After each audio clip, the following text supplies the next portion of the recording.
अस्सलामुअलैकुम वरहमतुल्लाहि वबरकातुहू। सवाल: पहली उम्मतों के कितने गिरोहों की सूरत मसख हुई?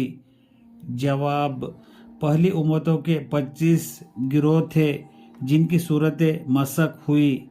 उनकी तफसील इस तरह है: नंबर 1 बंदर, नंबर 2 खूक यानी खिंजीर, नंबर 3 सुसमार यानी गोह, नंबर 4 हाथी, नंबर 5 बिच्छू, नंबर 6 कुत्ता, नंबर 7 जंबूर यानी भीड़, नंबर 8 सितारा जोहरा, नंबर 9 सितारा सुहेल, नंबर 10 सांप, नंबर 11 मछली, नंबर 12 नेवला, नंबर 13 तूती, नंबर 14 जंगली चूहा, नंबर 15 अक यानी जंगली कौवा, नंबर 16 मकड़ी, नंबर 17 चूहे पकड़ने वाला, नंबर 18 सफ़ेद लोमड़ी, नंबर 19 चिड़िया, नंबर 20 उल्लू, नंबर 21